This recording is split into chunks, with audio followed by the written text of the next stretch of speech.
Hi, Janet Fritz here for Galaxy Girl Creations. Welcome to my channel. Welcome to another edition of Stretch the Sketch.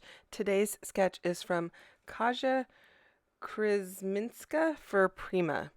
And it's a really cool sketch, but it was interesting to try and stretch it. So I kind of did an epic fail on doing a double page. Normally I try to do double pages because I have a lot of photos that I need to get onto double pages, older photos and whatnot. But today I decided to go 9x12 horizontal, which is very different for me. I think it's the first time I've ever used a 9x12 horizontal. The paper that I'm using is from Prima. It is their Amber Moon collection. It came out in 2017 and it's by Frank Garcia. It's really beautiful and I've had it in my stash for quite a while. And I have it in an A4, so that is the size of the paper there. And A4 is 8 and slightly over a quarter by 11.69 inches. So I will end up having to back it with some paper. I'm going to probably use black. I don't show that on the camera or the screen. I'm going to kind of wait until I cut down my paper or my page protector to fit it in, and that'll take care of it. So I basically want to make sure that I get 2 holes on the side of my page protector into my album so it holds it well. And if I have to go slightly larger than 9 inches, I will. I don't think I will, but will need to, but just in case. So, and I didn't have any page protectors to do any measuring at the time when I was doing this because I'm not doing it at home. I am doing it at an all-day crop that I'm at. And so I am using a roll of foam tape to create those semicircles on either side. The right hand one is smaller than the left hand one. And then I'm just using all 6 strings of some embroidery floss in black to just go and do a basic back stitch all the way across so that I can have both of those semicircles represented. I thought about doing more than one circle on each side and having them kind of offset from each other, but I don't know. I just kind of thought I'm going to keep this one simple. The photos that I'm using are from 1979, I believe. And I just have 3 photos, and so I am going to trim those down just a tiny bit. There's nothing I'm cutting off of the photos, but I'm going to trim them down to a 3x4.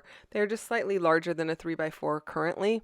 And the reason I'm trimming them to a 3x4 is because I want them to fit into a 3x4 flip flap from close to my heart.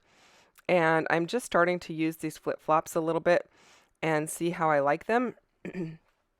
So this is really one of the first layouts that I am using it on. Maybe the second layout, but it's, I don't have a lot of experience with them, so I am going to kind of play around with how I do that.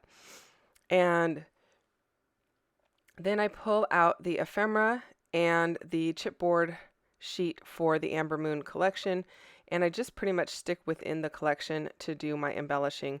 I originally cut that black circle that says give thanks. I cut it out of one of the sheets of paper, but then I found it on the chipboard sheet. It's a tad bit smaller in diameter, but it is raised up, so it gave it more dimension. So I am going to use that. And then I am using the acetate tag, and I like how that's looking. And then I'm going to use a regular tag behind the photos, and then that piece, that acetate piece that says thankful, I am going to use that on the top of the photo there. And that photo is just me and my grandfather. And I need to check with my mom to find out what location we were at when this photo was taken. I don't know if it's at my great aunt's house or if it's at my grandparents' house or what. It's I think I was like 6 years old in the photo, so it's a little bit unfamiliar to me. I'm almost positive it's at my grandparents' mobile home park when they lived in Southern California, but I'm not 100% sure. So I'm going to double check that with my mom. And these photos are from Thanksgiving. It's basically my grandfather kind of working, doing some shoveling and stuff around the outside of their house, maybe doing some planting or something like that. And I'm with him, and then there's a picture of me and my brother, and then there's a picture of my grandma and her sister. And so those are the only photos I have from this particular event, and I thought it would be a good way to go ahead and get those on a layout.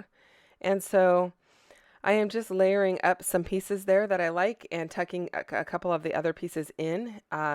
I'm using a little bit of foam tape underneath that little white pumpkin there to just help support it on top of the chipboard. And I know the tag is a little bit more difficult to read because it is acetate and it's see-through, but in real life it's not hard to read at all. So I'm liking the way that it's looking, and I'm keeping it fairly simple. Don't forget to check out everyone else who's playing along with Stretch the Sketch today. We've got an awesome lineup of people. Their links are all down below in my description box, so go and give them a little bit of love and check out what they've made. I really can't wait to see what has been made out of this particular sketch, just because it is kind of an odd sketch to like stretch to a double page. I know it can be done. I just am curious to see what people did with it to make it their own. So definitely go and check them out. Now I'm pulling some pieces off of the sticker sheet just to add some different sentiments and a little bit of different shape, because I like the rectangle shape. I've already got a rectangle shape for the whole layout, and then I've got some circles already, so I want to pull in multiples of those different kind of shapes just to give some visual interest to the eye. I did use some ribbon, and I believe that ribbon was from a paper pumpkin kit from Stampin' Up, and that was given to me from a friend. It's not something I subscribe to or get normally, but it just happened to have it that day. My friend gave it to me that day, and it was the perfect color to match this layout, so I went ahead and went with it and just tucked it in or put it around the tag, and then I actually used a staple to hold it. I don't normally staple my ribbon on, but I thought it was kind of a nice way to do that because the word thankful is also stapled on. So it's just kind of bringing in a little bit of extra texture and keeping the continuity throughout the layout. I certainly could have tied it or, done the loop and pulled them through the loop. But in this case, I just thought it was kind of fun, and so that's what I went with.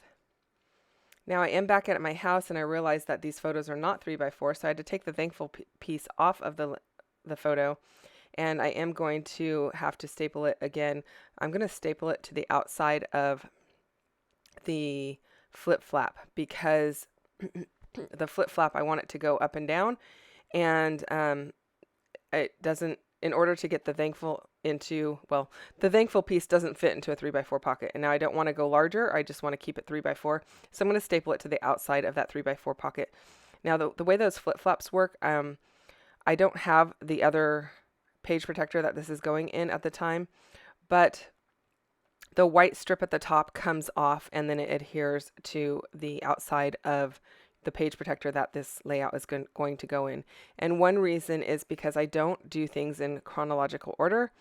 And so I don't know if this is going to be on the front of a page protector or on the back side of a page protector at this point in time. When I file them into the albums, I will make that decision, and then I can decide where on the outside of the page protector this should fit. Because if it's going on the back side of the page protector, and everything is like facing the back, it's going to be justified differently right or left on that page protector. So that's why I'm kind of waiting to see where it falls in my album.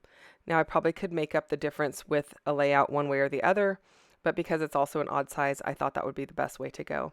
I just added a few sequins from the same collection, and that pretty much is going to do it. I hope that you enjoyed this video and this layout. If you have questions or comments, you can always leave those down below, and I will get back to you as quickly as I can. I thank you so much for watching. I hope you're having a wonderful day, and I will see you guys next time. Bye-bye.